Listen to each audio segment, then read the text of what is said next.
तहि माटे साचन के सजीत सास कपट बिन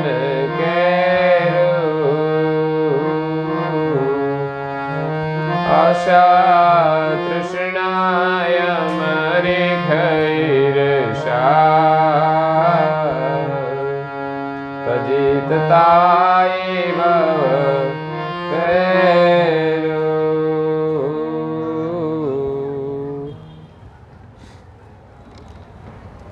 प्रेमी भक्तजनों, ज्ञान संप्रदायના અધ્યસ્થાપક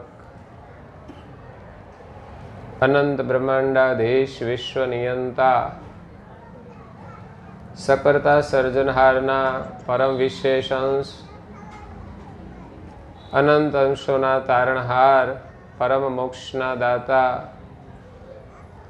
कैवल वेत्ता परम गुरु श्रीमद करुणासागर महाराज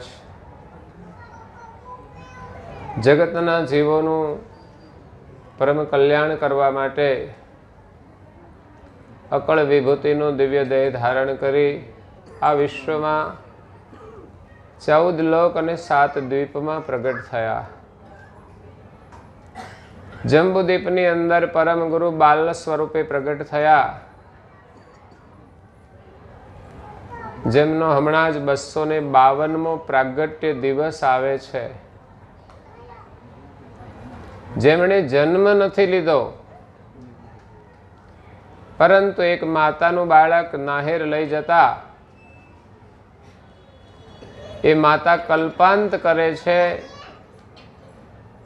त्यारे एमने बाल स्वरूपे प्रगट थई अने दर्शन आपे छे। परंतु ए माताने कोई एम ज नथी मळ्या। ए माताने गया जन्मनी अंदर पण मळ्या हता। त्यां पण एमणे वचन आप्युं हतुं के तमे आ जन्म में खूब तप कर्युं छे एटले हूँ पछीना जन्म में तमने बाल स्वरूपे मळीश। एटले आपणे करेली साधना आपणे करेलुं तप ए निष्फळ जतुं नथी, परंतु आ जन्मनी अंदर आपणे जे कई भौतिक सुविधा करीए छीए आ जन्म पूरती ज मर्यादित रहे छे, ए बीजा जन्म में काम लागती नथी। परंतु आ जन्म में आपणे कोई सारू काम कर्युं होय, सुकृत कर्युं होय तो एनुं फळ आ जन्म में पण मळे छे अने पछीना जन्म में पण मळे छे। एटले बहारनी सुविधाओनी साथे साथे आपणे परोपकारनुं कार्य करवुं जोईए, आत्मकल्याणनुं कार्य करवुं जोईए, सेवानुं कार्य करवुं जोईए, जेथी आपणे आ जीवनमां शांति मळे छे अने पछीना जीवनमां आपणे मुक्ति मळे छे। एटले भगवाननुं जेटલું स्मरण करीशुं ए ज साची मूडी छे, ए ज आपणुं साचुं धन छे। बाकीनुं धन छे ए नश्वर छे। आ जीवनमां आपणे जेटલું જરૂર હોય એટલું ઉપયોગી છે અને વધારાનું આપણને દુઃખરૂપ છે। करुणासागर बापजी जगतना जीवोने ज्ञाननो उपदेश आपता स्वरचित अद्वैत अद्वैत नरवेद चिंतामणि ग्रंथने विषे गुरु साथे एकता केवी रीते थाय एनो बोध आपता कहे छे, तेही माटे साचन के सजीतो साच कपट बिन केरू। जो तमारे सुखी थवुं होय, जो जीवन में शांति प्राप्त करवी होय, जो तमारे कल्याण करवुं होय તો તમે સત્યથી સજ્જ થાઓ. સત્યને ધારણ કરવું પડશે. સત્ય વિના સર્જનહારની પ્રાપ્તિ થતી નથી, કારણ કે પરમેશ્વર સત્ય છે. તો આપણે પણ સત્યના માર્ગે ચાલવું પડશે. અને સત્યનો માર્ગ એ જ આપણને પરમાત્મા સુધી લઈ જાય છે. સત્યનું પાલન કરતા થોડી તકલીફ થાય, દુઃખ થાય તો પણ સહન કરવું જોઈએ. એવું નથી કે જૂઠના માર્ગમાં સુખ જ છે. સુખ અને દુઃખ બંને માર્ગમાં આવે છે, પરંતુ સત્યનો જે માર્ગ છે એમાં જૂઠની સામે લડવાની આપણી પાસે શક્તિ હોય છે, સત્યની છે. જ્યારે જૂઠના માર્ગે માણસ ચાલે ત્યારે થોડો લાભ થાય, પણ જ્યારે દુઃખ આવે ત્યારે એની પાસે લડવાની શક્તિ નથી હોતી, હિંમત નથી હોતી, એમની પાસે જ્ઞાન નથી હોતું. એ માણસ દુઃખના સમયની અંદર ખોટા નિર્ણયો લઈ અને જીવનને દુઃખી વધારે કરે છે. સંબંધો પણ વિચ્છેદ કરી દે છે. કોઈ જીવનને પણ સમાપ્ત કરી દે છે, કાં તો પોતાનું જીવન નર્ક જેવું બનાવી દે છે. જો આપણી પાસે જ્ઞાન નથી હોતી, સમજણ નથી હોતી અને ખોટા માર્ગે ચાલીએ તો એક થોડી શરૂઆત આપણને અધોગતિની ખાઈમાં આપણને ગબડાવી દે છે.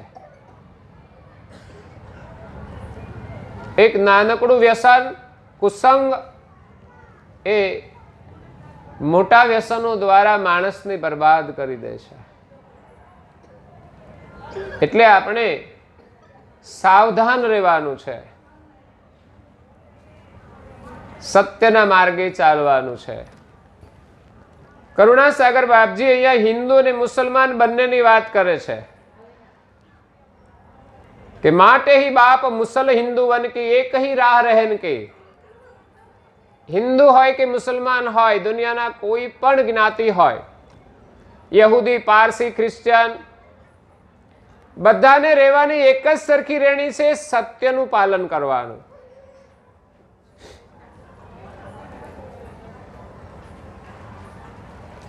સત્ય વિના સત વસ્તુની પ્રાપ્તિ થતી નથી. મહાપુરુષોએ કહ્યું છે કે સત્ય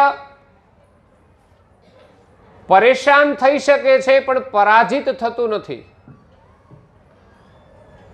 આપણે ત્યાં સૂત્ર લખવામાં છે, સત્યમેવ વિજયતે, સત્યમેવ જયતે. કોર્ટમાં પણ લખવામાં આવે છે, સત્યમેવ જયતે. સત્યની અંતે જીત છે. એવા આપણે પુરાણોની કથા સાંભળીએ છીએ, એમાં પણ જોવા મળે છે. અને જે મહાપુરુષો થઈ ગયા એમનું જીવન જીવી જોઈએ તો એમાં પણ સત્યના માર્ગે ચાલતા ઘણી મુશ્કેલીઓ પડી, પણ અંતે એનો વિજય થયો છે. જેમ મીરાબાઈનું જીવન જુઓ તો એ સત્યનું આચરણ કરતા હતા, ભક્તિનું આચરણ કરતા હતા, ધર્મને માર્ગે ચાલતા હતા. તો એ માર્ગે ચાલવાથી એના જીવનમાં ઘણા બધા સંઘર્ષો થયા, ઘણા બધા દુઃખો ઊભા થયા. એમણે જીવનભર દુઃખોનો સામનો કર્યો. અંતે એમની જીત થઈ છે અને દુઃખી કરનારા લોકો આખર એના આગળ ઝૂકી ગયા છે. એટલે ધર્મના માર્ગે ચાલવા માટે આપણે સત્યથી સજ્જ થવાનું છે. સત્ય એ જ ધર્મ છે. કવિ છોટમ કહે, સત્ય નહીં તે ધર્મ જ શાનો. જેમાં સત્ય ન હોય તે ધર્મ જ નથી. કરુણાસાગર બાપજી કહે છે, તે માટે પરપંચ નભે નહીં. પરપંચ ચાલતું નથી ધર્મમાં.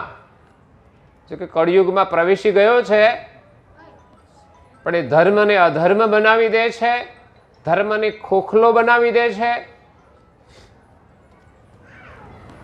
તે માટે પરપંચ નભે નહીં. દેવ ધર્મ મેં તબહી. દેવ ધર્મની અંદર ક્યાંય પ્રપંચ ચાલતો નથી.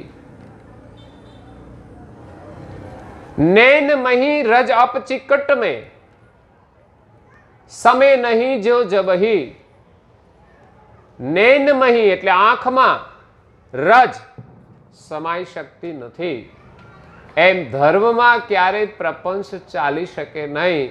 અને પ્રપંચ સહેજ પણ આવે તો એ ધર્મ કહેવાય. ઘણી વખત આપણે નથી કહેતા આપણે અભડાઈ જઈએ છીએ કોઈનાથી. કોઈ અશુદ્ધ સ્પર્શ થાય તો આપણે અભડાઈ જઈએ. એમ અધર્મનો સ્પર્શ થાય તો ધર્મ અભડાય છે. એટલે આંખની અંદર રજ નથી સમાઈ શકતી. તરત જ આંખમાંથી પાણી નીકળવા માંડે. રજ ના નીકળે ત્યાં સુધી આંખ બરાબર જોઈ શકતી નથી. એક સામાન્ય રજકણ અંદર પડ્યું હોય તો ખટક્યા જ કરે છે. એમ ધર્મ માર્ગની અંદર આપણે સહેજ પણ ખોટું કરીશું તો પણ એ આપણને ખટકશે. અને ખટકે એટલે આપણે બરાબર જોઈ ના શકીએ. એમ ધર્મ માર્ગની અંદર જ્યાં અધર્મના રજકણો અંદર ખટકતા હોય ત્યાં સુધી આપણને સાચી દ્રષ્ટિ નથી મળી શકતી. નૈન મહી રજ અપચિકટ મેં. ઘીની અંદર પાણી સમાઈ શકતું, ઘીમાં ઘી સમાઈ શકે નહીં તો લોકો ઘીમાં પાણી નાખીને કિલોનું 1.25 કિલો 1.5 કિલો કરી દે. ભેંસનું ઘી હોય તો થોડું પાતળું થઈ જાય તો ચાલે, એમ એવું કહેવાય ગાયનું છે. પણ ચાલતું નથી. જે શુદ્ધ વસ્તુ છે એની અંદર અશુદ્ધ વસ્તુ ભળી શકતી નથી, વિજાતી ભળી શકતું નથી. એ ધર્મમાં ક્યારેય અધર્મ સમાઈ શકતો નથી. એટલે હિન્દુ હોય, મુસલમાન હોય, કોઈ પણ ધર્મ કે જ્ઞાતિ હોય, પરમેશ્વરને પામવાની એક જ સરખી રહેણી.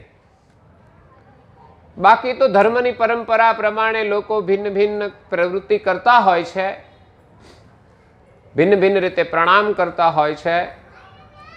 પણ દરેકને સત્યથી સજ્જ થવું પડશે. એક ગાંઠ બાંધવી પડશે. ધર્મ એટલે શું? તો કે સત્ય એ જ ધર્મ છે. આપણે તો ધર્મે પાળીએ અને પાછા ખોટું પણ બોલી જ. જરૂર પડે તો બોલવું પડે. હે,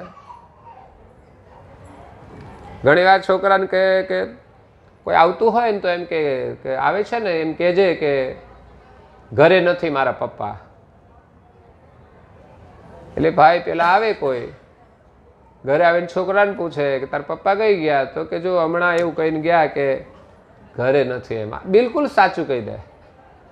ઉલટાનું શરમાવવું પડે. ઉલટાને આપણે ખોટા વધારે પડીએ. બાળકોને ખોટું આવડતું નથી હોતું પણ આપણામાંથી શીખતા હોય છે. આપણે ફોનમાં વાતો કરતા હોઈએ અને ખોટું બોલીએ, એ સાંભળતા હોય એટલે એને પણ પછી પ્રેરણા મળે કે ફોનમાં આવી રીતે વાત કરવી જોઈએ. એક પતિ પત્ની તો રજા હતી ને, તે બંને કે આજે રજા છે ને તો આપણે પિક્ચરમાં જઈએ. છોકરાને 10-10 રૂપિયા આપીને પિક્ચરમાં ગયા. તો છોકરાઓ બેન 10,000 રૂપિયા પહેલા એને એમ થયું કે ચાલો ને આજે મમ્મી પપ્પા બહાર ગયા છે તો આપણે પિક્ચરમાં જઈએ. તો મમ્મી પપ્પા આગળ બેઠા હતા, ઓલા છોકરા આવ્યા પાછળથી. મમ્મી પપ્પાને ખબર તમે કેમ આવ્યા? પહેલા તો એમ કહેવા ગયા હતા, કહીને ગયા હતા માતા પિતા કે અમે સત્યનારાયણની કથા સાંભળવા જઈએ છીએ. અને ગયા પિક્ચરમાં. પેલા બે છોકરા ત્યાં ભેગા થઈ ગયા, તમે કેમ અહીંયા આવતા? કે અમે સત્યનારાયણનો શીરો ખાવા આવ્યા. છોકરા એના મમ્મી પપ્પાએ સાચું બોલ્યા? એવું જ એ બોલ્યા. એટલે જૂઠું છે ને ધર્મ માર્ગમાં ચાલતું નથી. એક વખત શરૂઆત કરીને ધીમે ધીમે આદત પડી જાય છે. એકવાર એક ગામની અંદર એક મોટું શહેર હતું. એમાં એક રાજા હતો, રાજ કરે, પણ બહુ ધર્મશાળી હતો. ધર્મનું પાલન કરતો હતો અને સંતોને આદર આપતો હતો. ગામમાં કોઈ પણ સંતો આવે તો એમને ત્યાં રાજની અંદર બોલાવી એમની સેવા કરે, ભોજન કરાવે, દક્ષિણા આપે. અને એમણે 2 માણસો જ મૂકેલા કે ગામમાં કોઈ પણ સાધુ સંત આવે તો એને આપણે આંગણે લાવવાના.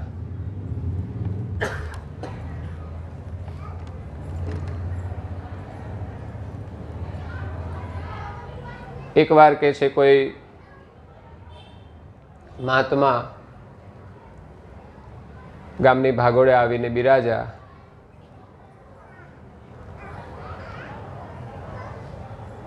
ત્યાં આસન જમાવ્યું એટલે ખબર પડી કે આ તો મહાત્મા આવ્યા છે. 2 માણસો આવી ગયા અને કહે છે કે ચાલો અમારા રાજા બોલાવે છે અમારા દરબારમાં. પણ મહાત્મા તો એવા ત્યાગી હતા, એ કોઈના ઘરે જતા નહોતા. જ્યાં પણ જાય ત્યાં ગામની બહાર જ પોતાનું સ્થાન જમાવીને બેસતા હતા. એટલે એણે કહ્યું રાજાને કામ હોય તો અહીંયા આવે, હું ત્યાં નહીં આવું. રાજા ભાવનાવાળો હતો એટલે દર્શન કરવા જાય છે. પછી તો વારંવાર દર્શન કરે છે. સત્સંગ સાંભળે છે. એટલે રાજાએ કહ્યું કે મને તમે કંઈક મંત્ર આપો, દીક્ષા આપો. પણ મહાત્મા કહે છે હું તને આપીશ, આજે નહીં, પછી. એમ રાજા તો રોજ આવે છે, એની જિજ્ઞાસા છે સત્સંગની અને દીક્ષાની. નહીં તો એકવાર ના પાડી દે કે આ તો પછી આપશે નહીં, એમ કરીને લોકો જતા પણ રહે. પણ સાચા જિજ્ઞાસુ હોય છે, એની શ્રદ્ધા હોય છે, તે છોડતા નથી. એમાં એક દિવસ સવારનો સમય હતો. રાજા તો વહેલો ઉઠીને આવી જાય,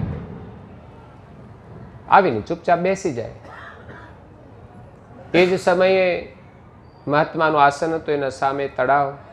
તળાવની અંદર એક બગલો, એ સવારે નાસ્તો કરે, પોતાનો આહાર પકડવા માટે તળાવના કિનારે એક પગ ઉપર સમાધિમાં તપ કરે. જેવું માછલું આવે તો પકડી લે. એટલે બગલો ચાંચમાં પાણી લઈને એક પથ્થર ઉપર નાખે ને વળી પાછું પોતાની ચાંચ સાફ કરે ને વળી પાછું પાણી નાખે.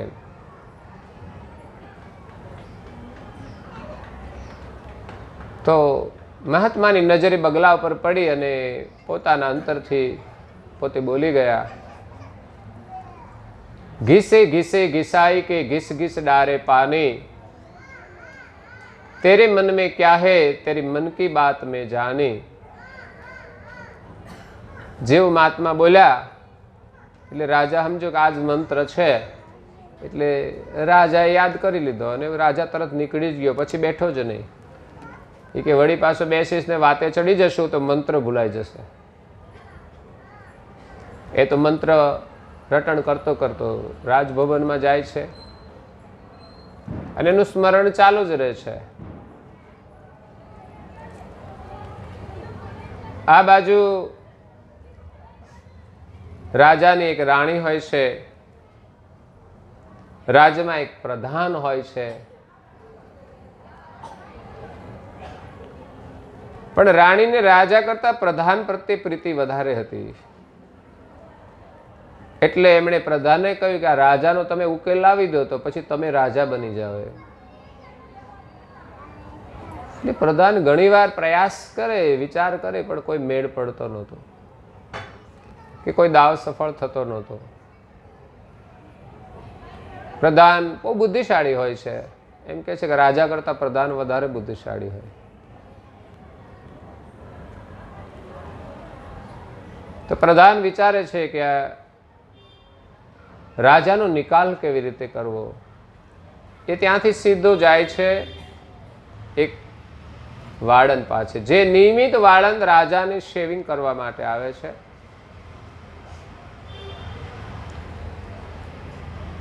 પણ એ એક ધારદાર અસ્ત્રો લઈને જાય છે અને પ્રધાનને કહે છે. પ્રધાન વાળંદને ઘરે જાય છે તો વાળંદ તો ખુશ થઈ જાય છે કે આજે તો મારા અહો ભાગ્ય કે મારે ઘરે પ્રધાન આવ્યા. ત્યારે પ્રધાને એ વાળંદને કહ્યું કે લે આ અસ્ત્રો અને તારે રાજાનું ગળું કાપવાનું છે. ઓ બાપરે કહે છે, એ તો મારાથી ના થાય ને, રાજા મને ફાંસીએ ચડાવી દે. એ કે તું તારું કામ કર દે, પછી હું રાજા બની, તને કશું નહીં થાય, તને હું ઇનામ આપીશ. એટલે થોડી લાલચ, એટલે વાળંદ માની ગયો છે. વાળંદ તો સવારે આવે છે, મનમાં એક જ રટણ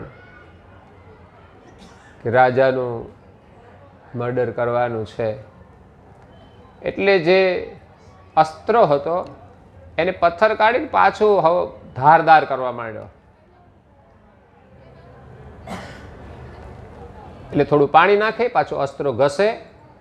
આ બાજુ રાજા તો એની મસ્તીમાં છે, વાળંદ એની રીતે એનું કામ કરે છે. રાજમાં આવીને રાજા બોલે છે, घिसे घिसे घिसाई के घिस घिस डारे पानी, तेरे मन में क्या है तेरे मन की बात जानी. આ વાત જ્યારે વાળંદે સાંભળી કે રાજાને ખબર પડી ગઈ છે કે મારા મનમાં શું છે. ઘસે છે અસ્ત્રો ને પાણી નાખે છે, એટલે એમ કે અસ્ત્રો ઘસતા ઘસતા પાણી નાખે છે, પણ તારા મનમાં શું છે ને મને ખબર પડી ગઈ છે. એટલે એ તો અસ્ત્રો મૂકી અને રાજાના ચરણમાં પડી ગયો કે મને માફ કરો.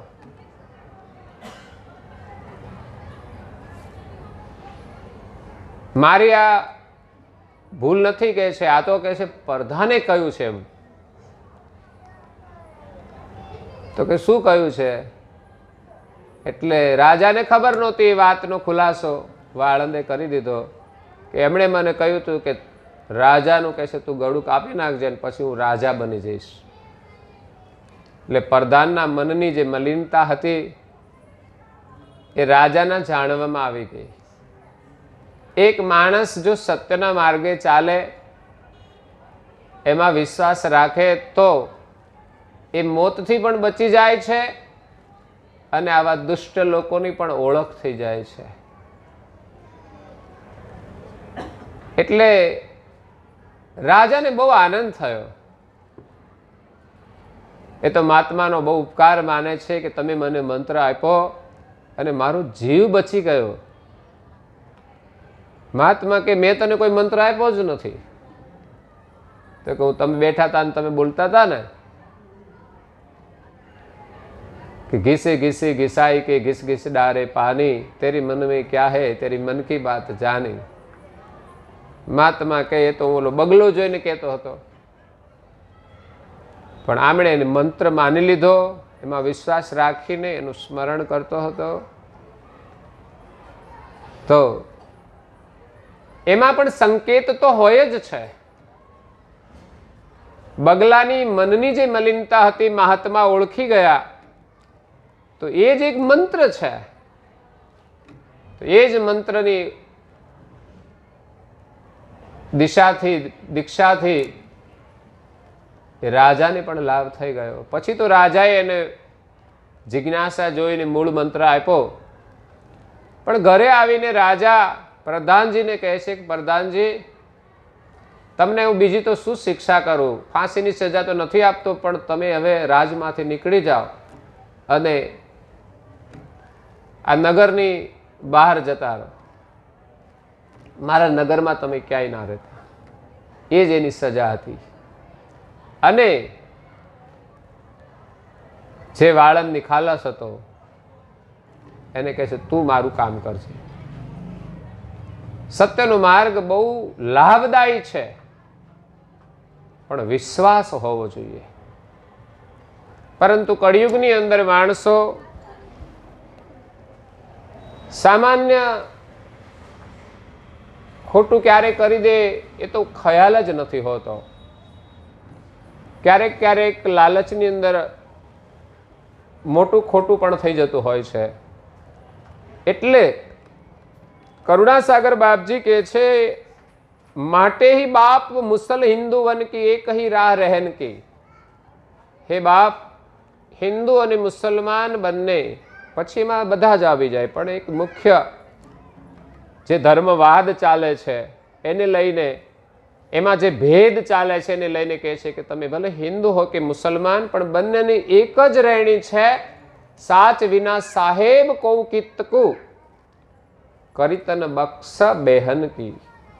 સત્ય વિના સાહેબ કોઈને પણ પરમ ગતિ બક્ષિશ કરતા નથી. એટલે આપણે સૌએ ધર્મના માર્ગે ચાલવા માટે સત્યના સાજથી સજ્જ થવાનું છે. કોઈ મહાપુરુષે કહ્યું છે, સાચ સમાન તપ નહીં. સત્ય બોલવું, સત્ય આચરણ કરવું, એના જેવું બીજું કોઈ તપ નથી. એક જ જીવન મંત્ર છે, સાચ સમાન તપ નહીં, જૂઠ સમાન નહીં પાપ. જાકે હૃદય સાચ તાકે હૃદય આપ. જેના હૃદયમાં સત્ય હશે એના હૃદયની અંદર પોતાનો અનુભવ પ્રાપ્ત થશે, એને પોતાના સ્વરૂપનું ભાન થશે કે હું પણ સત્ય છું. આ તો જૂઠા માટે જૂઠું કરવાનું છે બધું. સંસારની જૂઠી માયા, આ કાયા, સંસારના સંબંધો જૂઠા, એના માટે આપણે જૂઠ કરીએ છીએ. એટલે આપણે આપણા સત્ય સ્વરૂપને પામી શકતા નથી. સુખ સત્યની અંદર છે, પણ એ સત્યને સમજવા માટે, સત્યને પામવા માટે આપણે સત્યનું આચરણ કરવું પડશે. જે મહાન પુરુષો થયા એ સત્યના બળથી જ મહાન થયા છે. સત્ય, અહિંસા, ચોરી ન કરવી, સર્વ ધર્મ સરખા ગણવા. આ ગાંધી બાપુના વિચારો હતા. એક સત્યની તાકાતથી જ એમણે અંગ્રેજ સલ્તનતને ઝુકાવી હતી. એની સત્યની શક્તિ હતી. અહિંસા એનો ધર્મ હતો. સત્ય હોય તો અહિંસા રહેવાની જ છે, ત્યાં હિંસા થવાની જ નથી. એક સત્ય પકડી લઈએ એટલે સત્ય વસ્તુની પ્રાપ્તિ થશે. એક વ્યવહારિક સત્ય હોય છે. નાની નાની ક્રિયાઓ કરવામાં આપણે જે જૂઠું બોલતા હોઈએ છીએ, જૂઠું કરતા હોઈએ છીએ, સૌ પ્રથમ તો એમની શુદ્ધિ કરવી આવશ્યક હોય છે. કારણ વગર આપણે જૂઠું બોલતા હોઈએ કે કઈ પ્રલોભનથી જૂઠું બોલતા હોઈએ, કઈ લાભ માટે બોલતા હોઈએ, પરંતુ સત્યમાં વિશ્વાસ રાખીને આપણે જીવન જીવીએ તો પણ આપણને જે લાભ થવાનો છે તો થશે જ, પણ સત્યનું પાલન કરવાનો આનંદ વિશેષ રહેશે. સત્યની અંદર નિર્ભયતા છે, સત્યની અંદર પ્રસન્નતા છે, અને સત્યની અંદર નિશ્ચિંતતા છે. અને માણસના જીવનના સુખ છે ને આ ત્રણ છે. આપણામાં નિર્ભયતા હોય એ સુખ છે. ભય લાગે તો દુઃખ છે. ઘણી વાર તો ઘરમાં લોકો ભય લાગતો હોય છે, માથા ભારે હોય ને ઘરમાં તો એ લોકો ગભરાતા હોય છે. કોઈને આપણાથી ભય લાગે એ પણ અસત્ય છે.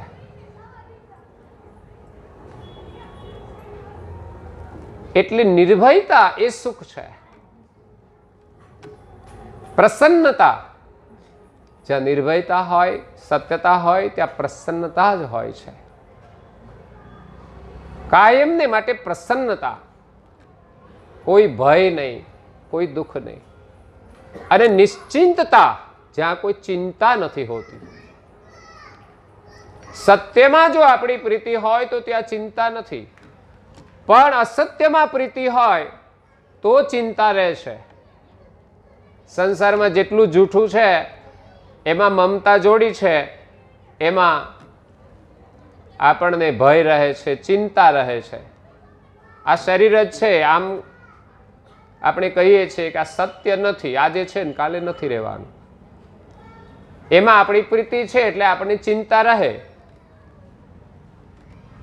ઉંમર થાય, બાળપણ જતું રહે, યુવાની આવે, ધીમે ધીમે યુવાની જતી રહે, ઘડપણ આવે એટલે આપણે બહુ ચિંતાઓથી ઘેરાઈ જઈએ કે આપણું બધું ચાલ્યું ગયું, હવે માત્ર ઘડપણ રહ્યું. કાળા વાળ હોય ને એકાદો ધોળો દેખાય તો પણ ટેન્શન થઈ જાય છે. એટલે આપણે નશ્વરમાં પ્રીતિ જોડી છે. એ તો કુદરતના નિયમ અનુસાર બધું થાય છે ને, થવા દેવાનું. શું ફરક પડે છે?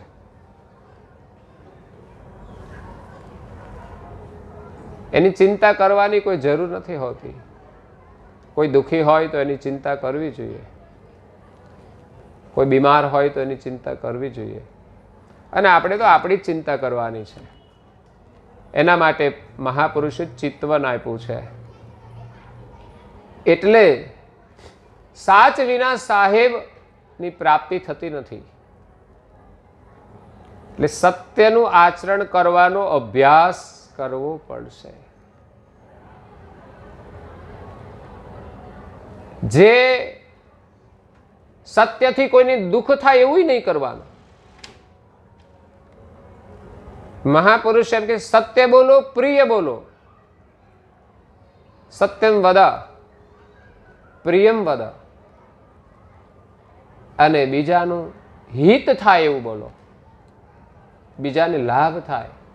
મહાપુરુષો પણ કડક વાણીમાં ઉપદેશ આપ્યો છે, પણ એમના કલ્યાણનો ઉપદેશ છે. માતા બાળકને થોડું દાટે છે અને ધકે છે તો એના હિત પૂરતો જ એ ઉપયોગ કરે છે. પણ ઘણીવાર લોકો ઘરમાં જરૂર કરતાં વધારે ક્રોધનો ઉપયોગ કરે તો સામેવાળાને ખોટું લાગી જાય, કાં તો સામેવાળા ગુસ્સે થઈ જાય તો લડાઈ થઈ જાય છે. એટલે એવા પ્રકારનો જે ગુસ્સો હોય એ આપણે નહીં કરવો જોઈએ. એટલે સત્યના માર્ગે આપણે ચાલવા માટે સજ્જ થવાનું છે. સાચ કપટ બિન કેરું, જે સત્યની અંદર સહેજ પણ કપટ ન હોય. સંપૂર્ણ સત્ય, જે વાતમાં સહેજ પણ કપટ ન હોય, જે વ્યવહારની અંદર પણ કપટ ન હોય, જે વાણીમાં પણ કપટ ન હોય. સાચ કપટ બિન કેરું. એટલે સત્યના માર્ગે ચાલવા માટે સંકલ્પ કરીશું તો આપણને સફળતા મળશે, લાભ થશે. એમ કહેવાય છે કે એક ગામની અંદર એક મહાત્મા પધાર્યા અને ત્યાં સત્સંગ હતો. ઘણા બધા લોકો ત્યાં આવેલા, ગામના બધા જ લોકો. પહેલાં તો જૂના સમયમાં તો ગામડાઓની અંદર ભાગ્યે સત્સંગ મળતો, અને સત્સંગ હોય તો બધા લોકો લાભ લેવા માટે જતા. એમ આખું ગામ કહે છે સત્સંગમાં આવ્યું. એટલે ગામની અંદર એક ચોર હતો. એ ચોરને પણ એમ થયું કે ચાલો આપણે જઈએ, આખું ગામ ગયું છે તો. એટલે એ આવ્યો સભામાં, એટલે તો બધા લોકો એમના સામું જોવા માંડ્યા કે આ ચોર વળી સત્સંગમાં આવ્યો. બધા વાતો કરવા માંડ્યા. એટલે મહાત્માએ કહ્યું ભાઈ શાંતિ જાળવો, અને પેલા માણસને કે તું આગળ આવી જા, અહીં નજીકમાં બેસી જા. મહાત્માએ તેને નજીકમાં બેહાડી દીધો. એને તો બહુ સારું લાગ્યું. કથા સત્સંગ સાંભળ્યો, એને બહુ મજા પડી ગઈ. બધા લોકો જતા રહ્યા પણ એ ન ગયો, એ રહ્યો. અને મહાત્માને કહે છે કે મહાત્મા તમે મને દીક્ષા આપો, કહે છે.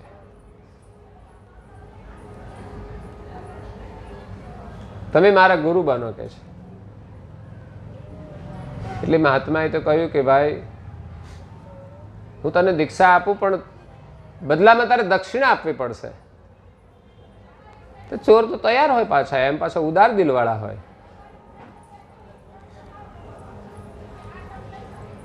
એક આ ચોરી વધારે કરી લઈશું એમાં હું,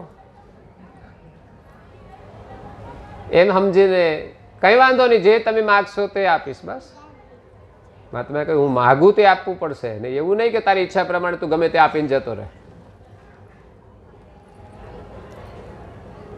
એટલે મહાત્માને તો કઈ 10-20ની લાલચ નહોતી, પણ એમણે કહ્યું કે તારો ધંધો શું છે? તો કે મારો ધંધો છે ને ખોટું કરવાનો છે, ચોરી કરવાનો છે. ખોટા છે ને એ બધા ધંધા હું કરું છું. એટલે મહાત્માએ કહ્યું કે તારે મને દક્ષિણામાં આપવાનું છે કે તું ઘણું બધું ખોટું કરે છે, પણ ખાલી એટલી દક્ષિણા આપ અને એટલું કહે કે હું ભલે ખોટું કરું પણ હું ખોટું બોલીશ નહીં. તો કે કઈ વાંધો નહીં, ખોટું કરવાની છૂટ છે, ખોટું બોલવાનું નથી. છતાં પણ મહાત્માના ઉપદેશથી ઘણા સમય સુધી ખોટું નથી કરતો, સંયમ રાખીને. પણ પછી તો ઘરમાં બધું ખાવાનું ખૂટી ગયું, બીજો તો કોઈ સારો ધંધો તો આવડે નહીં એમને, અને એની હારે કોઈ ધંધો કરે નહીં કે આ તો ચોર. સમજી જાય ત્યાર પછી પણ તકલીફ હોય છે. એટલે ઘરમાં બધું ખૂટી ગયું એટલે વિચાર કર્યો કે હવે કંઈક કરવું પડશે. પણ હવે નાની નાની ચોરી નથી કરવી, નાના લોકોને હેરાન નથી કરવા. હવે તો જે રાજાઓ છે ને એ બધા પ્રજાનું શોષણ કરે છે ને, એમના ઘરમાં જ કહેશે હાથ ફેરો કરવો છે. એ સારું. પણ એટલે એ તો પોતાનું કામ કરવા માટે પાછું મુહૂર્ત તો જોવું પડે ને. આપણે જોઈએ તો એ જોતા જ હશે ને, સારા મુહૂર્તમાં જાય તો પકડાય નહીં. એટલે જોયું, અને એનું મુહૂર્ત લગભગ રાતનું જ હોય, એ દિવસનું પાછું ના હોય. રાતના ચોઘડિયા જોવે, રાતમાંય પાછા અમૃતકાળ આવતા હોય છે. એટલે 12-12:30 પછીનું મુહૂર્ત એમણે જોઈને તો નીકળી ગયો. રાત્રે તો પાછા પોલીસવાળા મળી જાય, એની બીક હોય ને, ભાઈ કઈ જાય છે, કોણ છે? પણ આને તો એમ ના કહેવાય કે હું આ કરું છું. એને તો જેવું હતું એ સાચું જ કહેવાનું, ભલે ખોટું કરે પણ કહેવાનું સાચું. એટલે જે પોલીસવાળા મળ્યા ને કે હું તો ચોર છું, ચોરી કરવા જાઉં છું. પોલીસવાળાને થાય આ પીધો લાગે છે, કારણ કે સાચું ના બોલે ને, પીવાવાળા તો ગમે તે બોલ નાખે. એટલે કે જાવ દે કે છે. એ તો નીકળી ગયો. એની પાછળ બીજા એ આગળ જતો હતો. પછી એને એમ થયું કે એક રાજનગર આવ્યું, એ રાજાનું રાજધાની, અને એની પાછળ બીજા 4 ચોર હતા. એ સાચા ચોર હતા. તો એ જેમ જૂઠું બોલી નીકળી ગયા ને, તો એમ પાછળ વાળા ચોર હતા ને એ પણ નીકળી ગયા. હવે જે રાજાનું નગર હતું એમાં ગયો, એની પાછળ 4 ચોર, અને એ નગરનો જે રાજા હતો એ અંધાર પછડો ઓઢી અને નગર જોવા માટે નીકળેલો. એ આમની પાછળ હતો. એમણે જોયું કે આ જૂઠું બોલી, આ રીતે બોલી અને નીકળી ગયા છે, આ શું કરે છે મારે જોવું છે. પછી એને મળ્યા ચોરને. તમે કોણ છો? તો કે અમે ચોર છીએ. રાજાને પૂછ્યું તમે કોણ છો? તો હું જ ચોર છું. પેલા 4 ચોર, એક આ ચોર અને એક રાજા ચોર, 6 જણા ભેગા થયા. પેલા 4 ચોર કે અમારે તારી મિત્રતા કરવી છે, કે છે તારી પાસે ટેકનિક સારી છે. અને પેલા માણસે જ્યારે પોલીસવાળાને કહ્યું કે હું ચોર છું, પોલીસવાળાએ જવા દીધો, ત્યારથી એનો સત્યમાં વિશ્વાસ વધી ગયો. કારણ કે પહેલી સફળતા કે સાચું બોલવાથી લાભ થાય છે. ફરી પાછી બીજી ચોકી આવી તો ત્યાં પણ એ જ રીતે આ નીકળી ગયા બહાર.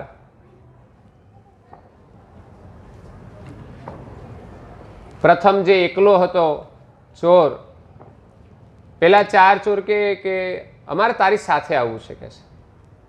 રાજા પણ એ જ કહે છે કે અમારે તારી સાથે આવવું છે. પેલો એક ચોર હતો નહીં કે જો મારી સાથે આવવું હોય તો એક શરત છે કે હું કહું એમ કરવાનું તમારે. તો કે કઈ વાંધો નહીં, એ તો ચાલ્યા. એ કે આજે છે ને આપણે ક્યાંય નાની ચોરી નથી કરવી, આપણે રાજાને ત્યાં ચોરી કરવી છે. રાજા કે આ તો ગજબનો છે, એ ભેગો જ હતો. એટલે એને 5 ઊભા રાખી દીધા ત્યાં રાજાના દરવાજાથી દૂર કે હું જઈને આવું છું. ત્યાં ધ્યાન રાખવા વાળા હતા. એમને પણ એ સાચું બોલ્યો એટલે એને એમ લાગ્યું કે આ રાજાનો માણસ લાગે છે. સાચું બોલવાનો લાભ એનો હતો કે પેલાને એમ થયું કે ચોર કોઈ દિવસ સાચું ના બોલે કે હું ચોર છું. એટલે એ ત્યાંથી પસાર થઈ ગયો અને ખજાના સુધી પહોંચી ગયો.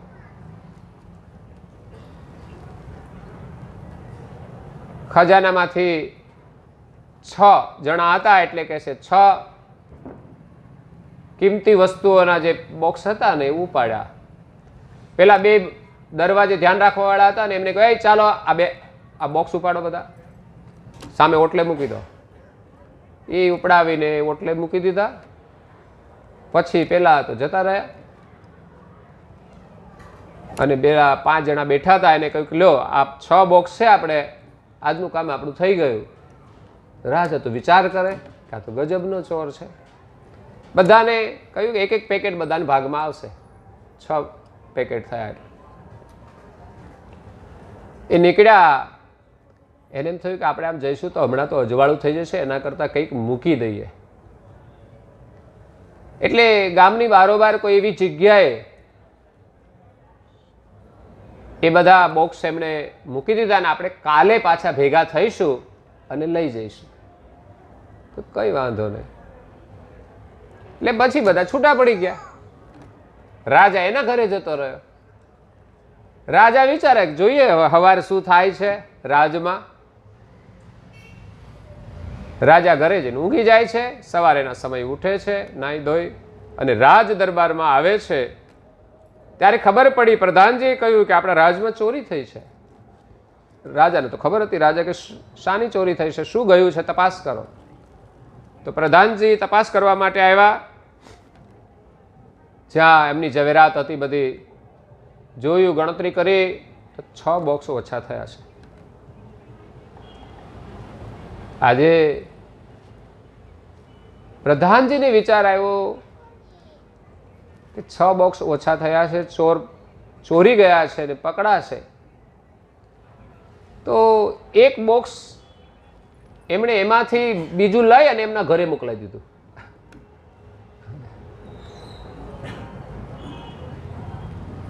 એ કે 6 ભેગા 7 લખાવી દઈશું એટલે ચોરી તો કરી જ છે કોઈએ, એટલે આપણા માથે ચોરીનો આરોપ આવશે. આ રીતે જ ભ્રષ્ટાચાર ચાલે છે. સરકારની ગ્રાન્ટ આવે ને એમાંથી પ્રજાના પૈસા હોય એ ખાઈ જવાના.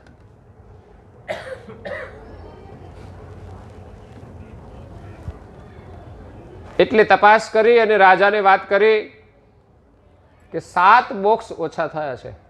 રાજા ચકિત થઈ ગયો. 6 ની તો એને ખબર જ હતી એ કે આ 7મો ચોર કોણ છે પાછો વળી.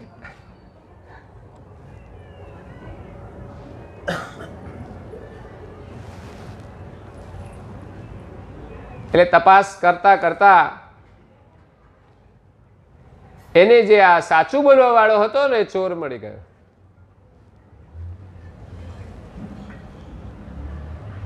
એને બોલાયો રાજભવનમાં. રાજાએ તપાસ કરાવી અને કહ્યું કે ભાઈ દરબારમાંથી તો 6 કાર્ટૂનની ચોરી થઈ છે, આ 7મું ક્યાં ગયું? એટલે પ્રધાનજી કે એ જ લઈ ગયા હોય, મારો એટલે આપી દેશે. પણ પેલો ચોર કે ખબરદાર, હું સાચું બોલવા વાળો છું, અમે 6 લીધા છે સાચું બોલીએ છીએ, અમારા પર હાથ ઉઠાયો તો ખબર છે. એટલે એમ પછી વધારાનું માર પણ ના ખાય, સાચું બોલવા વાળો હતો એટલે. પણ રાજાએ પ્રધાનજીને કહ્યું કે પ્રધાનજી તમારા ઘરે તપાસ કરીએ.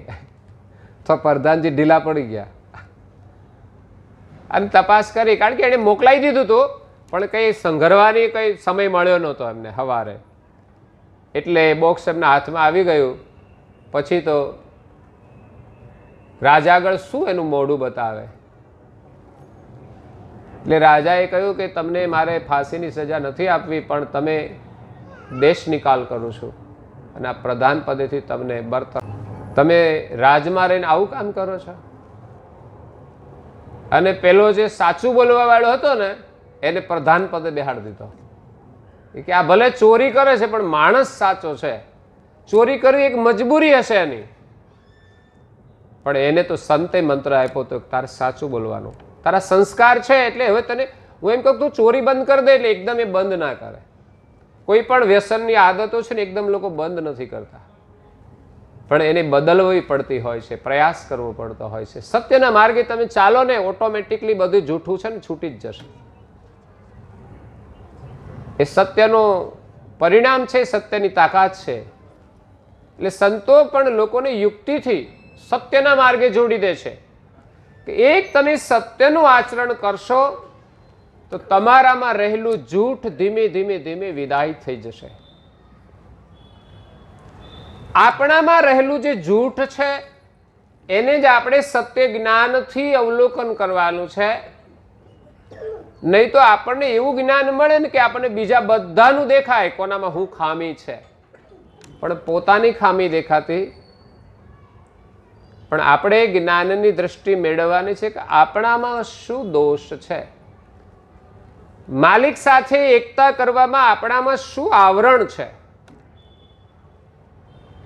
મીરાને લગ્ન લાગી તો આપણને કેમ ન લાગે, નરસિંહ મહેતાને લગ્ન લાગી તો આપણને કેમ ન લાગે?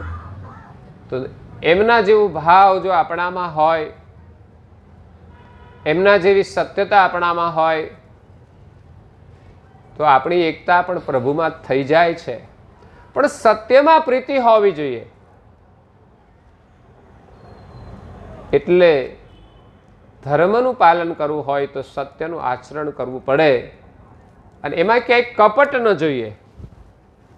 તુલસીદાસ એમ કે છે, નિર્મલ મન જન સમહિ ભાવા મોહિ કપટ છલ છેદ્રન ભાવા મોહિ કપટ છલ છેદ્રન ભાવા. નિર્મળ મન, ઘણા માણસો બહુ ભોળા હોય છે, જેનામાં કપટ ન હોય, એ પ્રભુને પ્રિય છે.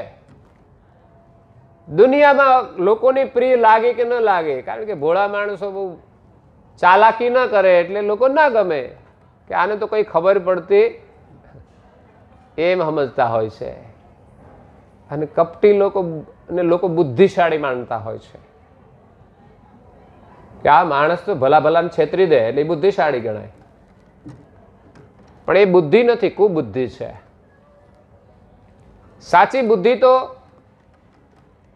સરળ સ્વભાવમાં છે, નિર્મળતામાં છે. નિર્મલ મન સો મોહી ભાવા, જેનું મન નિર્મળ હોય. અને સ્વચ્છતા કોને નથી ગમતી? જો બહારની સ્વચ્છતા આપણને ગમતી હોય તો ભીતરની અંદર પણ સ્વચ્છતા રાખવી જોઈએ. પણ આપણે જોઈએ છે દુનિયામાં બહારની સ્વચ્છતા બહુ દેખાતી હોય જોકે આપણા દેશમાં તો હજુ ઘણી જગ્યાએ ગંદકી હશે, પણ છતાંય હવે થોડી થોડી જાગૃતિ આવવા માંડી છે સ્વચ્છતા માટે. પણ એટલી જાગૃતિ ભીતરની સ્વચ્છતામાં નથી હોતી. એમ લાગે કે જેમ જેમ બહારની સ્વચ્છતાની જાગૃતિ આવે છે એમ લોકોમાં ભીતરની અંદર ગંદકી વધતી જાય છે. झूठ प्रपंच चोरी और हेरी हरिजन सोउन રહે નેરી. झूठ આવે એટલે પ્રપંચ થાય, ચોરી ને હેરી, વ્યભિચાર બધું જ એની અંદર પ્રવેશ કરે, એનું નામ જ झूठ. એટલે નિર્મલ મન સો મોહી ભાવા, મોહી કપટ છલ છિદ્ર ન ભાવા. ભગવાનને કપટ પ્રિય નથી, છલ છિદ્ર કોઈના દોષ જોવા એ એમને પ્રિય નથી. બસ નિર્મળ મનથી એ ભગવાનનું સ્મરણ કરે, ભગવાનમાં પોતાનો પ્રેમ જોડે. જ્યારે આપણા મનની અંદર કોઈના પ્રત્યે દ્વેષ થાય, ઈર્ષા થાય, ત્યારે આપણે ભગવાનનું સ્મરણ કરી શકતા નથી. એટલે ગુરુદેવ કહે છે કે આશા તૃષ્ણા અમરીખ ઈર્ષા ન આપણામાં કોઈ આશા હોવી જોઈએ, કોઈનું લેવાની, મફતનું મેળવવાની. કારણ કે એવી આશા વધારે દુઃખદ હોય છે. જરૂરથી વધારે અધિક આકાંક્ષા, એવી આશાઓ આપણને દુઃખી કરી દે છે. અને સંસારની જે આશાઓ છે એની પાછળ તૃષ્ણા છે, એ માણસને દુઃખી કરે છે, જેનો અંત નથી. સંસારમાં સ્વાભાવિક રીતે આપણે જરૂરિયાત પ્રમાણે આશાવાદી હોઈએ, નહીં તો આપણે કામ જ ન કરીએ. પરંતુ જરૂરથી વધારાની અતિરેક આશાઓ, આશાથી કામ કરવું જોઈએ, પણ આશા એવી આપણા ઉપર સવાર ન થાય કે આપણી શાંતિને નષ્ટ કરી દે. એટલે આશા અને તૃષ્ણા એ માણસને દુઃખી કરે છે. અમરીખ ઈર્ષા, એમાં આવી જે મલિન આશાઓ હોય, બીજાના પ્રત્યે દ્વેષ ભાવ હોય, ઈર્ષા ભાવથી આપણે કંઈ પણ કામ કરીએ, એવી આશાઓ તો માણસને દુઃખી જ કરે છે. કોઈ સકારાત્મક આશા હોય તો સારું છે, કોઈના માટે સારું કરવાની ભાવનાની આશા. આશા નહીં એટલે બિલકુલ આપણે કોઈનું કંઈ જ નહીં કરવાનું એવું નથી, પણ ઈર્ષા ભાવની આશાઓ અને તૃષ્ણાઓ એ બધી આપણે છોડીને સત્યના માર્ગે ચાલવા માટે સજ્જ થવાનું છે. સત્સંગ દ્વારા, જ્ઞાન દ્વારા જેટલું આપણને સત્ય સમજાય એટલું ધારણ કરી અને આપણે આચરણ કરવાનું છે. દરેક મહાપુરુષોએ સત્યને મહત્વ આપ્યું છે. નરસિંહ મહેતા કહે છે, એ વૈષ્ણવજન તો તેને કહીએ, જે પીડ પરાઈ જાણે રે, પર દુખે ઉપકાર કરે તો મન અભિમાન આણે રે. વૈષ્ણવજન તો તેને કહીએ, જે પીડ પરાઈ જાણે રે, પર દુખે ઉપકાર કરે તોય મન અભિમાન આણે રે. એ સાચા વૈષ્ણવ છે. અને બધાને આ રીતે સજ્જ થવું પડશે. આ કોઈ એક પરંપરા માટે નથી કહ્યું. દરેક મનુષ્ય સત્યથી સજ્જ થવું પડશે. સકલ લોકમાં સૌને વંદે, નિંદાન કરે કે નીરે, વાચ કાચ મન નિશ્ચલ રાખે, એ ધન ધન જનની તની રે, વૈષ્ણવજન તો તેને કહી. બધાની વંદના કરે છે, કોઈની નિંદા નહીં. કોઈની નિંદા ન કરવી એ જ વંદના છે. છતાં પણ એ બધાને વિશેષ સમજી અને વંદના કરે છે. સકલ લોકોમાં સૌને વંદે, બધાનો આદર કરે છે. એવું નહીં બધાના પગ પકડી લેતા હશે, જે આવે એના અંતરમાં બધાના પ્રત્યે આદર ભાવ હોય છે. કદાચ એમની કોઈ નિંદા કરે, એમની પણ એ નિંદા નથી કરતા, એમના પ્રત્યે પણ એ દ્વેષ નથી રાખતા. કારણ કે મહાપુરુષો પાસે બહુ ઊંચી સમજણ હોય છે. કારણ કે એની પાસે જ્ઞાન નથી, અજ્ઞાનતા છે એટલે એ કરે છે. જ્યારે આપણી પાસે જ્ઞાન છે તો પછી આપણે સમજીએ છીએ કે તો અજ્ઞાની છે.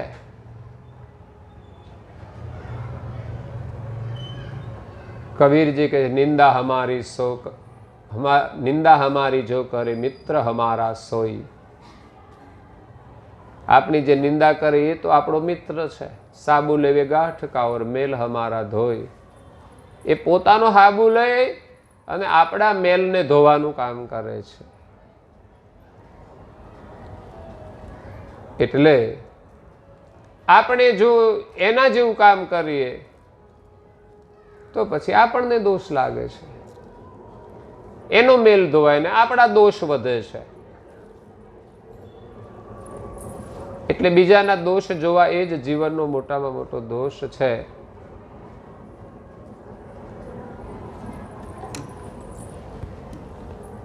સમજ્યા ત્યારે જાણીએ, સમજી મનમાં સમાય. અવગુણ દેખે ઓરન કા ત્યાં લગી સમજ્યા નાય. બસ આપણે સમજણ આપણા સ્વરૂપને જોવા માટે જ છે. હા, બીજાની આપણી જવાબદારી હોય તો આપણે એને કહેવું જોઈએ. આપણી ફરજમાં આવતું હોય તો આપણે કહેવા માટે બરાબર છે. કે એક માતા હોય કે પિતા હોય એમના પુત્રને કહી શકે, એક ગુરુ હોય એમના શિષ્યને કહી શકે, એક શેઠ હોય એમના નોકરને કંઈ ભૂલ કરે તો કહી શકે.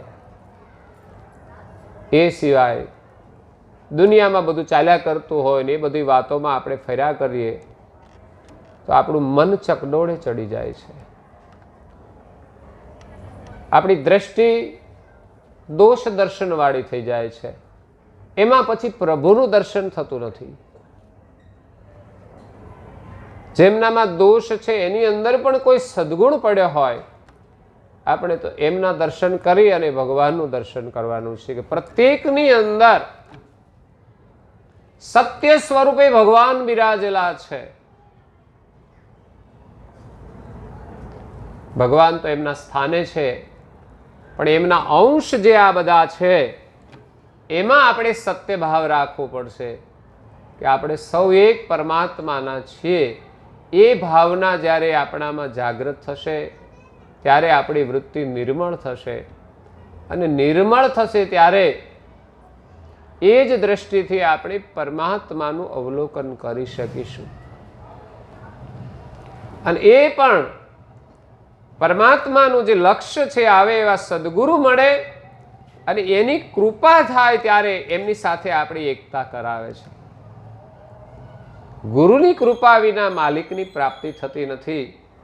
અને ગુરુમાં શ્રદ્ધા હોય ત્યારે જ સત્યનું પાલન થાય છે. એટલા માટે ધર્મ માર્ગમાં ગુરુની આવશ્યકતા છે, જ્ઞાનની પણ આવશ્યકતા છે. નહીં તો ગુરુની કૃપા વિના કે ગુરુના શરણ વિના દુનિયામાં ઘણા બધા ધર્મગ્રંથો છે, અધ્યયન કરીને માણસને જ્ઞાન મળી જાય, પણ એ જ્ઞાન અહમમાં પરિવર્તિત થઈ જાય છે.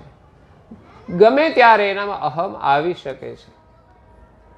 જ્ઞાન દ્વારા, સિદ્ધિ દ્વારા, તપ દ્વારા જે કંઈ સામર્થ્ય મળે, માન સન્માન, વિદ્વત્તા, વક્તવ્ય, કંઈ પણ આવી જાય તો એના એમ થઈ જાય હું કંઈક છું, પણ જ્યારે માથે ગુરુ બેઠા હોય ને ગુરુને આધીન હોય ત્યારે હંમેશા ગુરુની કૃપાથી જ બધું થાય છે. એવી વિનમ્રતાથી એ ઉત્તમ કાર્ય કરે છે ત્યારે એનું કલ્યાણ થાય છે. એટલે આજના સત્સંગનો સાર એટલો છે કે જૂઠનો ત્યાગ કરી અને સત્યથી આપણે સજ્જ થવાનું છે. એ સત્યનું પાલન કરવાથી આપણને સત્ય સ્વરૂપ સર્જનહારની પ્રાપ્તિ થશે. આપણું સત સ્વરૂપ છે એની પણ પ્રાપ્તિ થશે અને સામાજિક વ્યવહારમાં પણ બહુ જ મોટો લાભ થશે. લોકોનો આપણા પ્રત્યે વિશ્વાસ વધશે. એક દુકાનદાર સાચું બોલે ને તો એના ગ્રાહક પ્રત્યેનો વિશ્વાસ વધે છે ગ્રાહકને. એટલે સત્યનું પાલન કરવામાં લાભ છે. સત્ય બોલવાનું, સત્ય સાંભળવાનું, સત્ય જોવાનું. આપણી ઇન્દ્રિયો દ્વારા સત્યનું આચરણ કરી અને આપણે ભગવત સ્મરણ કરીએ તો આપણું જીવન સફળ થશે અને પરમાત્માની એક ખોજ પ્રાપ્ત થશે, સાચા સદગુરુની પ્રાપ્તિ થશે. ત્યારે આપણને માલિકની પ્રાપ્તિ થઈ જશે. કરુણાસાગર કરુણાના અવતાર ગુરુ સ્વરૂપે આ વિશ્વમાં પ્રગટ થયા છે. આપણા સૌના એક સર્જનહાર છે એનું લક્ષ્ય લઈને આવ્યા છે. જ્યાં સુધી અજ્ઞાનતા છે ત્યાં સુધી આપણને સમજાતું નથી. અને આ ધર્મ જગતની અંદર કોઈ પણ ધર્મ પાડીને આપણે આપણી વૃત્તિને શુદ્ધ કરવાની છે, મનને શુદ્ધ કરવાનું છે, બુદ્ધિને શુદ્ધ કરવાની છે, બધાની સાથે પ્રેમથી રહેવાનું છે, જૂઠ કર્મનો ત્યાગ કરી અને સત્યનું આચરણ કરવાનું છે. એટલે એ ધર્મનું પાલન કરવાથી આપણને સત્ય પરમાત્માની પ્રાપ્તિ થશે.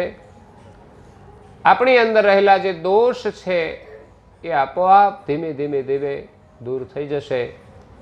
એટલે આપણામાં જે મતભેદો હોય ને એ પણ દૂર થઈ જાય. ઘણીવાર જો એક જ પરિવારમાં રહેતા હોય તો પણ બધાના વિચાર સમાન નથી હોતા, કંઈક મતભેદ હોય છે સમજણમાં. પણ એની બંનેની અંદર જ્યારે જ્ઞાનની સમજણ આવે ત્યારે એ બંને મોટા થાય સમજણથી, પછી એના મતભેદો પણ દૂર થઈ જતા હોય છે. એટલે એ રીતે સંસારની અંદર લોકો ભલે આપણા મતને ન સ્વીકારે, પરંતુ આપણે દરેકના મતને સમજી અને બધાની સાથે સરળતાથી રહી શકીએ છીએ. તો આપણને આવું ઉત્તમ માનવ જીવન મળ્યું છે. આપણું અહોભાગ્ય કહેવાય કે પરમાત્માએ અમૂલ્ય માનવ શરીર આપ્યું છે. એમાં એ સત્સંગ મળવો એ પણ દુર્લભ છે. આજે અમારા લાઠિયા સાહેબની ભાવનાથી છે, એડવોકેટ છે અને ધર્મમાં એની શ્રદ્ધા છે. બાજુમાં અમારા સુખભાઈ રહે છે, એમના સંઘથી મળવાનું થયું. પરિવાર બધો ખૂબ સારો, સેવાભાવી અને સંસ્કારી છે. એટલે પધરામણીની ભાવના હોય, પછી પ્રસાદીની બધી, પછી કે ચાલો રાતનો સમય છે, સત્સંગનો લાભ આપજો. મેં કીધું કંઈ વાંધો નહીં. સત્સંગની જિજ્ઞાસા બહુ જ મહત્વની છે. જીવનમાં સારું સાંભળવાની જિજ્ઞાસા અને વૃત્તિ રાખવી. કચરો જ્યાં બધા બોલતા હોય ને તો છોડી દેવો જોઈએ. જેટલું સારું સાંભળવાની જિજ્ઞાસા હશે એટલી સમજણનો વિકાસ થશે, એટલું તમારા જીવનમાં સુખ અને શાંતિ આવશે. એટલે આજે આ પરિવાર દ્વારા આપણને અહીંયા સત્સંગનો પ્રસાદ મળ્યો છે. પરિવારને ભગવાનના ખૂબ આશીર્વાદ છે. કરુણાસાગર બાપજી એમની મનોકામનાઓ પૂર્ણ કરે,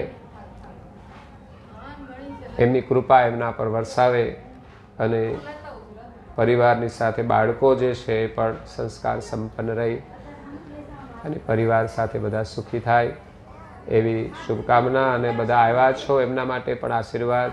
સત્સંગના 2 વચન એ આપણા માટે આશીર્વાદ છે. અને ભગવાનની કૃપા બધા જ પરિવારો ઉપર વરસતી રહે અને બધા જ હળીમળીને રહી આનંદથી પોતાનું જીવન પૂર્ણ કરે એ જ શુભેચ્છા સાથે મારી વાણીને વિરામ આપું છું. અસ્તુ સત કૈવલ સાહેબ. શ્રીમદ કરુણા સાગર મહારાજ કી જય. આદ્ય શક્ર સ્વરાજ કરુણેશ કેવલ કરતા કી. પૂજ્ય શ્રી કૃષ્ણ સ્વામી મહારાજ કી. પૂજ્ય શ્રી પરમ ગુરુ શ્રીમદ કરુણા સાગર મહારાજ કી. પૂજ્ય શ્રી નારાયણદાસજી મહારાજ કી. પૂજ્ય શ્રી સબકુવેરાચાર્ય મહારાજ કી. શ્રી શબસંતન કી. श्री शबदेवन की. श्री ज्ञान संप्रदाय की. श्री गुरुगादी सारसापुरी की. श्री कैवल धाम की. कथा सत्संग पूर्णावती का सत कैवल साहे. 3 વાર આપણે પ્રણામ કરીશું. સત कैवल साहे.